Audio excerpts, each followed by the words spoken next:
Bismillahirrahmanirrahim. Assalamualaikum warahmatullahi wabarakatuh. Hari ini saya ingin berkongsi sedikit cerita mengenai seorang perempuan yang hebat yang namanya diabadikan di dalam Al-Quran. Dia adalah Asiyah binti Muzahim, istri Firaun, Raja Mesir.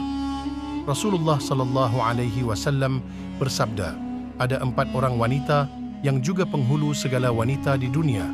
Mereka itu Asiyah binti Muzahim, istri Firaun, Maryam binti Imran, ibunda Isa, Khadijah binti Khuwailid, istri Rasulullah sallallahu alaihi wasallam, dan Fatimah binti Muhammad, putri kesayangan baginda. Riwayat Bukhari. Asiyah binti Muzahim berketurunan Imran, hidup di zaman tamadun Mesir kuno, bersuamikan Firaun Ramsis II.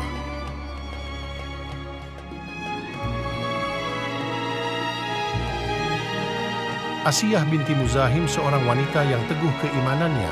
Walaupun Asiyah hidup dalam keadaan mewah dan tinggal bersama-sama Firaun di dalam sebuah mahligai istana yang indah, tetapi imannya tetap teguh dan Asiyah tidak pernah ingkar akan perintah Allah Subhanahu wa Ta'ala. Asiyah juga seorang wanita yang kuat beribadah kepada Allah Subhanahu wa Ta'ala. Pada malam hari, Asiyah selalu mengerjakan solat dan beribadah kepada Allah Subhanahu wa Ta'ala. Beliau juga sentiasa berdoa agar kehormatannya tidak disentuh oleh orang kafir, termasuklah suaminya, Firaun. Asiyah juga seorang sosok yang sanggup berkorban. Asiyah sanggup mengorbankan dirinya dengan menerima pinangan Firaun bagi menyelamatkan ibu bapanya daripada terus diseksa oleh Firaun. Asiyah juga seorang wanita yang mempunyai sifat kasih sayang terhadap orang lain. Disebabkan sifat kasih sayang yang mendalam dalam dirinya, Asiyah tertarik untuk mengambil dan memelihara Nabi Musa sebagai anak angkatnya sehingga menginjak dewasa. Asiyah juga dikenali dengan sosok yang bijaksana. Perwatakan ini jelas terlihat apabila Asiyah tidak terus menerima pinangan Firaun, melainkan sekiranya Firaun menepati syarat-syarat yang dikemukakannya. Asiyah juga diberikan sifat lemah lembut oleh Allah Subhanahu wa Ta'ala. Allah juga memberikan Asiyah hati yang lemah lembut. Kelembutan hatinya dapat dilihat tatkala Firaun menghukum keluarga Masyitah yang tidak mahu mengakui ketuhanannya. Ia adalah satu-satunya ahli istana yang bercucuran air matanya ketika menyaksikan bagaimana keluarga Masyitah dilemparkan ke dalam api kerana keluarga itu beriman kepada apa yang dibawa oleh Musa. Tanpa belas kasihan, pengawal Firaun melemparkan satu persatu anak Masyitah ke dalam api.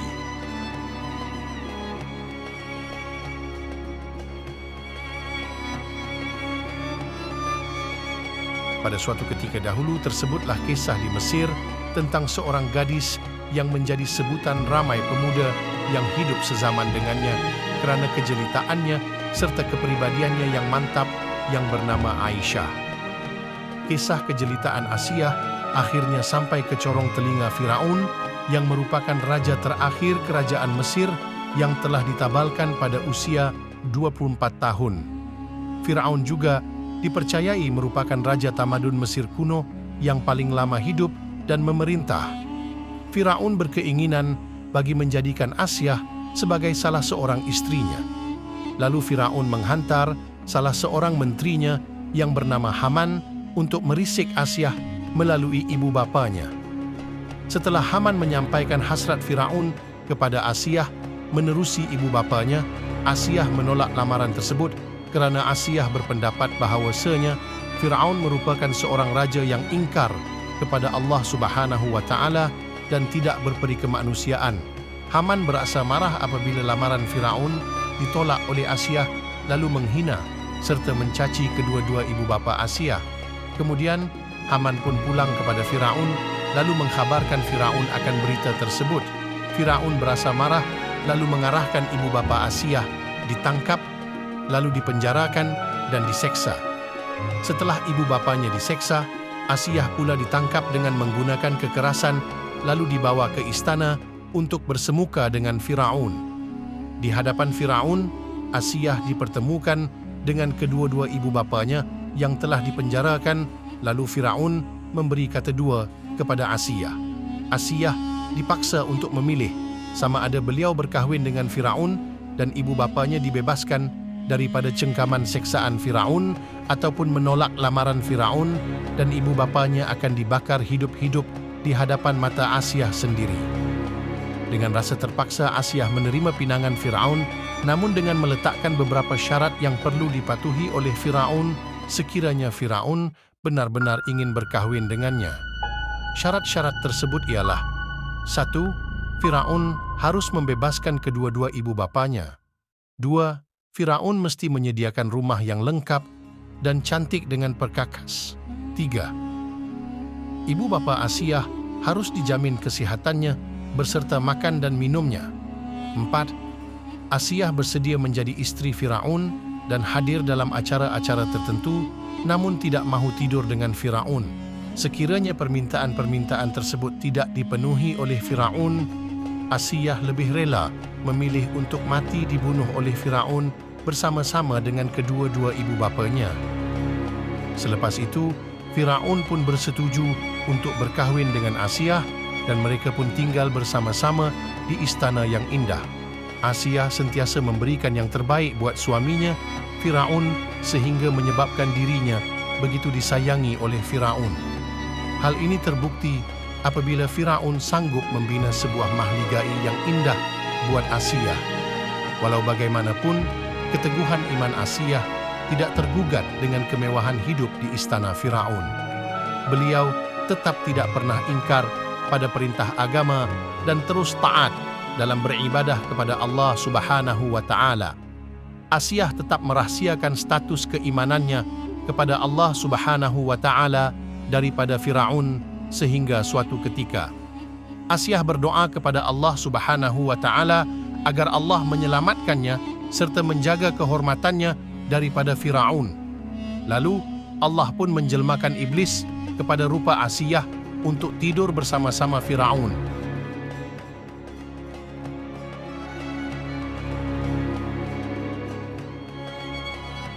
Suatu ketika Firaun didatangi oleh seorang peramal.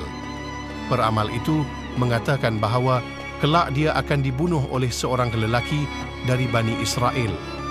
Menurut sang peramal, pembunuh itu kini usianya masih bayi. Mendengar hal itu, Firaun terus memerintahkan bala tenteranya untuk membunuh seluruh bayi lelaki Bani Israel. Sebelum bayi itu membesar lalu membunuh dirinya, lebih baik bayi itu dibunuh terlebih dahulu. Dengan begitu, selamatlah dirinya daripada pembunuhan itu. Begitulah jalan fikiran Firaun. Maka tanpa ragu-ragu lagi, semua bayi lelaki Bani Israel terbunuh. Bahkan ibu yang sedang hamil pun ditunggui oleh tentera Firaun. Jika ia melahirkan seorang bayi lelaki, tentara itu akan terus membunuhnya. Inna Fir'auna ala fil ardi wa ja'ala ahlaha syi'an yastad'ifu ta'ifatan minhum yudhabbihu abna'ahum wa yastahyi nisa'ahum innahu kana minal mufsidin. Sesungguhnya Fir'aun telah berlaku zalim di bumi Mesir dengan melampaui batas, serta ia menjadikan penduduknya berpuak-puak. Ia menindas sepuak di antaranya dengan membunuh anak-anak lelaki mereka dan membiarkan hidup anak-anak perempuan mereka. Sesungguhnya adalah ia dari golongan yang membuat kerosakan. Surah Al-Qasas ayat 4. Namun kehendak Allah berbeza dengan kemahuan manusia. Dalam peristiwa ini ternyata Allah mempunyai perancangan tersendiri. Allah menyelamatkan salah satu bayi dari keturunan Bani Israel melalui tangan istri Firaun sendiri, yaitu Asiyah binti Muzahim.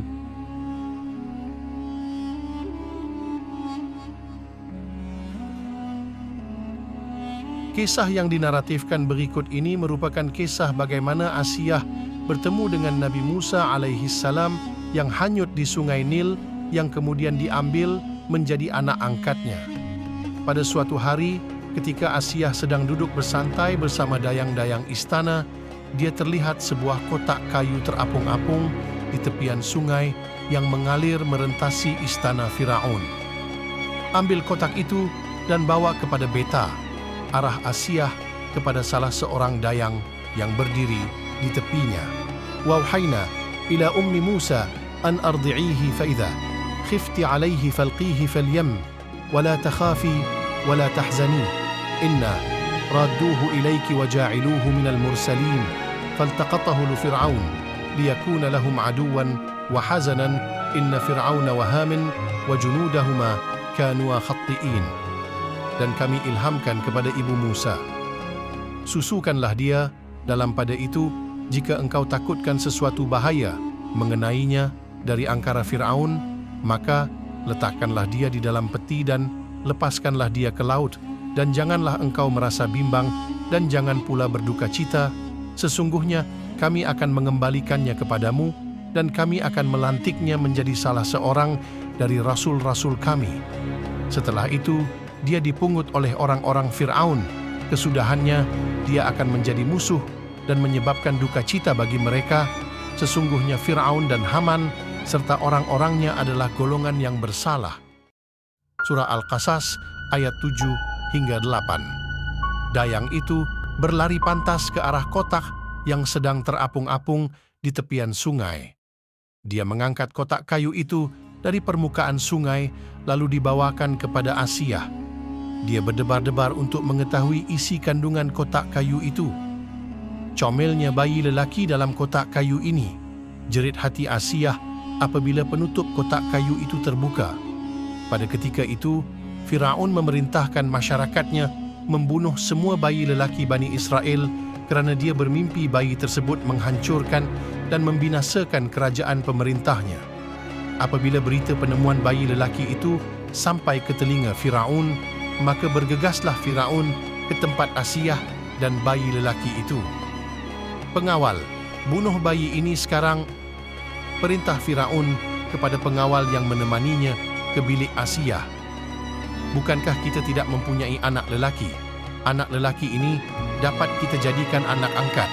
Saya merayu supaya bayi ini tidak dibunuh kerana saya sudah sayang kepadanya. Dia akan memberikan manfaat kepada kita berdua apabila dewasa nanti. Asiyah menghalang niat jahat Firaun dengan kata-kata bijaksananya. Wa qalati imratu Fir'aun qurratu 'ainin li wa laka la taqtuluhu 'asa an yanfa'ana aw nattakhidhahu waladan wa hum la yash'urun. Dan ketika melihat kanak-kanak itu, berkatalah istri Fir'aun, semoga ia menjadi cahaya mata bagiku dan bagimu. Janganlah kamu membunuhnya. Mudah-mudahan ia berguna kepada kita, atau kita jadikan dia anak. Padahal mereka tidak menyedari kesudahannya. Surah Al-Qasas ayat 9. Baiklah, saya tidak akan bunuh bayi ini kerana perasaan cinta saya pada kamu. Firaun akur dengan permintaan istrinya, lalu keluar dari kamar itu. Asiyah memberi nama Musa kepada bayi tersebut dan memeliharanya sehingga dewasa di istana Firaun.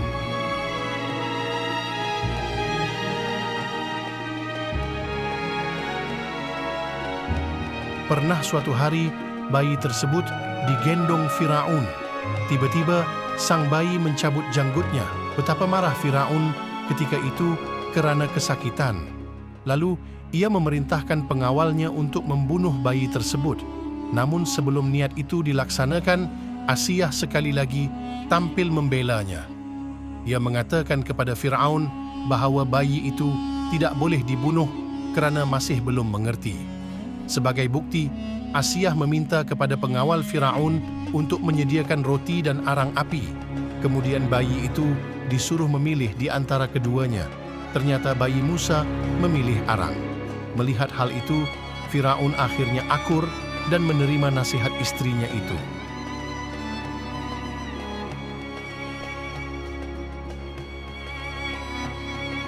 Selama di bawah asuhan Asiyah, Musa mendapatkan kasih sayang sepenuhnya seperti ibunya sendiri. Musa membesar menjadi seorang pemuda yang cerdas dan gagah. Kecintaan Asiyah kepada Musa sungguh sangat besar. Ia tidak rela orang lain menyakitinya. Pembelaannya kepada Musa tidak semasa masih kecil saja, bahkan ia lakukannya sehingga ke akhir hayatnya. Suatu kali, betapa gelisah hatinya ketika mendengar Musa telah membunuh seorang lelaki pengikut Firaun. Wa dakhala al-madinata ala hini ghaflatin min ahliha fawajada fiha رجلين يقتتلن هذا من شيعته وهذا من عدوه فاستغاثه الذي من شيعته على الذي من عدوه فوكزه موسى فقضى عليه قال هذا من عمل الشيطان إنه عدو مضل مبين. Dan masuklah ia ke bandar Mesir dalam masa penduduknya tidak menyedarinya, lalu didapatinya di situ dua orang lelaki sedang berkelahi, seorang dari golongannya sendiri dan yang seorang lagi dari pihak musuhnya. Maka orang yang dari golongannya meminta tolong kepadanya melawan orang yang dari pihak musuhnya. Musa pun menumbuknya lalu menyebabkan orang itu mati. Pada saat itu Musa berkata, "Ini adalah dari kerja syaitan. Sesungguhnya syaitan itu musuh yang menyesatkan, yang nyata angkaranya." Surah Al-Qasas, Asiyah menyuruh Musa agar meninggalkan ibu kota untuk menyelamatkan diri dari Firaun dan orang-orangnya. Seiring perjalanan waktu, Musa tumbuh kian dewasa dan pengikutnya juga makin banyak. Maka Musa pun kian berani menentang Firaun. Walamma balagha ashuddahu wastawa itainuhu hukman wa ilma wa kadzalika najzal muhsinin. Dan ketika Musa sampai ke peringkat umurnya yang cukup kekuatannya dan sempurna, kami beri kepadanya kebijaksanaan serta ilmu pengetahuan, dan demikian kami membalas orang-orang yang berusaha memperbaiki amalannya. Surah Al-Qasas ayat 14. Suatu hari Musa kembali ke ibu kota, bukan kembali pulang ke pangkuan ayah tirinya yang kejam itu, melainkan ia datang untuk memberi peringatan kepada Firaun dan pengikutnya. Mendengar keberanian Musa itu, Asiyah merasa khawatir akan keadaannya. Ia amat mengetahui watak kejam suaminya itu. Siapapun berani menentangnya akan ditumpas habis-habisan. Tidak ada yang boleh mencegah tindakan kejam suaminya itu, termasuk Asiyah, istrinya sendiri. Tiada jalan lain, wanita solehah ini kemudiannya berdoa kepada Allah untuk kemenangan Musa. Begitulah jika Allah berkehendak. Ternyata Firaun yang zalim itu mendapat pertentangan dari istrinya sendiri kerana kezalimannya. Pertentangan itu semakin hebat tatkala Firaun mendakwakan dirinya sebagai Tuhan yang harus disembah oleh seluruh rakyatnya. Wa qala Fir'aunu ya ayyuhal mala ma 'alimtu lakum min ilahin ghairi fawqid li yahaminu 'ala at-tin faj'al li sarhan la'alli attali'u ila ilahi Musa wa inni la dhunnuhu minal kadhibin. Dan Fir'aun berkata, "Wahai para pembesar kaumku, aku tidak mengetahui ada Tuhan bagimu selain aku, maka bakarlah tanah liat untukku, wahai Haman, untuk membuat batu bata, kemudian buatkanlah bangunan yang tinggi untukku, agar aku dapat naik melihat Tuhannya Musa, dan aku yakin bahwa dia termasuk pendusta." Surah Al-Qasas ayat 38. Asiyah sedikit pun tidak mengakui ketuhanan Firaun. Ia rela menerima seksaan dan tekanan daripada mengakui suaminya sebagai Tuhan. Asiyahlah satu-satunya keluarga istana yang tidak mahu patuh dan tunduk dengan dakwaan Firaun itu. Walhal seluruh keluarga istana menjadi pengikut Firaun kerana takut dibunuh.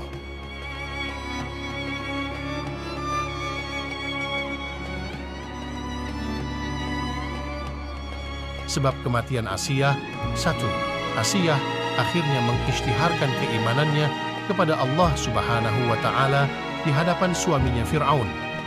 Selama ini perkara tersebut dirahsiakan. 2. Asiyah berasa marah dan tidak bersetuju dengan tindakan Fir'aun yang membunuh Masyitah berserta dengan ahli keluarganya yang lain. 3. Asiyah berani mengaku beriman kepada Allah Subhanahu wa Ta'ala apabila Nabi Musa alaihi salam telah mula berdakwah dan membawa ajaran Allah pada ketika itu.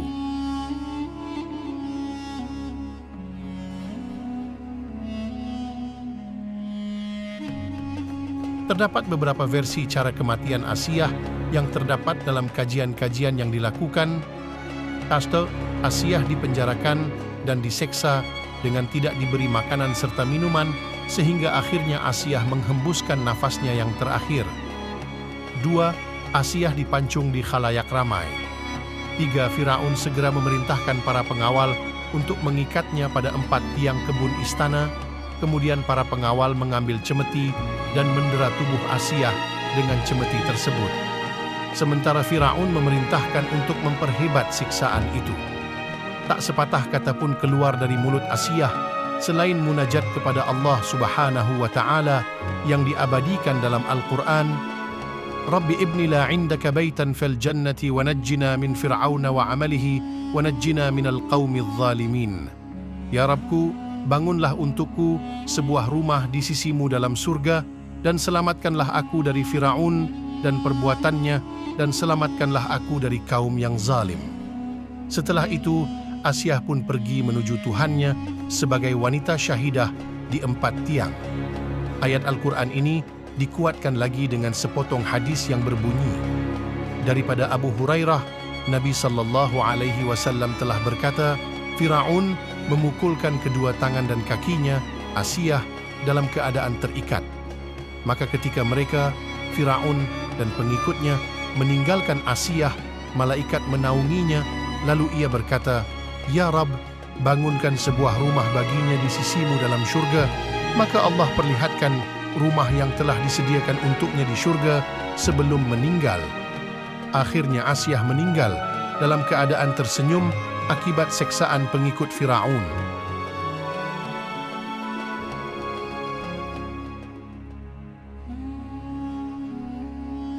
Firaun dengan rasa bongkaknya mengarahkan agar nama Asiyah dan semua catatan yang merujuk kepada bekas permaisurinya itu dipadamkan daripada lipatan sejarah. Walau bagaimanapun, dengan kuasa Allah Subhanahu wa Ta'ala, kisah teladan Asiyah istri Firaun ini masih sampai kepada umat Nabi Muhammad zaman kini kerana kisah mulia ini telah pun diabadikan di dalam Al-Quran.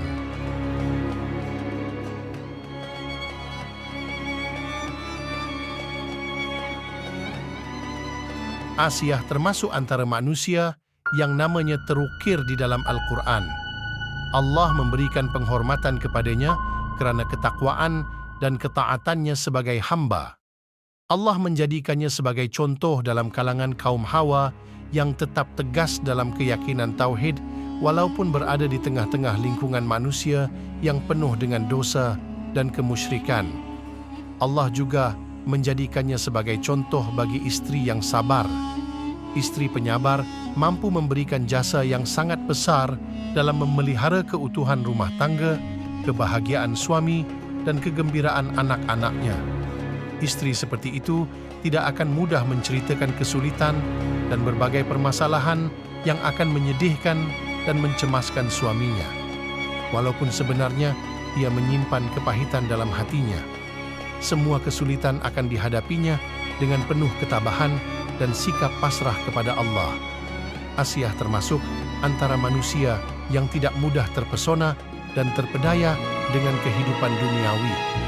Meskipun ia hidup dalam istana yang cukup mewah, Asiyah tidak tertarik dengan segala kemewahan yang ada di dalamnya. Ia tidak mahu memanfaatkan kesempatan sebagai seorang istri raja untuk bersenang-senang dan berfoya-foya. Malah ia memandang rendah segala kemewahan dunia yang ada padanya dan meminta agar diselamatkan daripada Firaun demi menggapai kehidupan akhirat. Sikap yang meremehkan kehidupan duniawi itu sudah menjadi sikap hidupnya. Padahal jika mahu, ia tinggal berkata kepada para abdinya untuk mendapatkan apa yang diinginkan. Tapi hal itu tidak ia lakukan.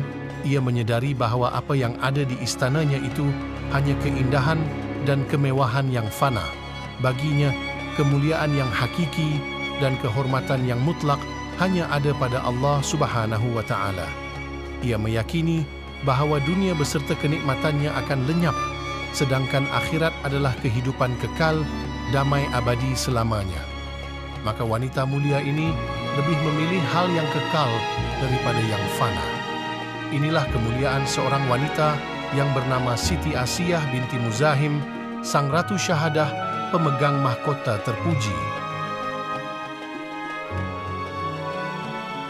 Terima kasih sudi menonton. Mohon maaf kalau ada yang tersilap atau tersalah. Yang baik itu daripada Allah Subhanahu wa Ta'ala dan yang buruk itu daripada saya sendiri. Assalamualaikum warahmatullahi wabarakatuh. Jumpa lagi.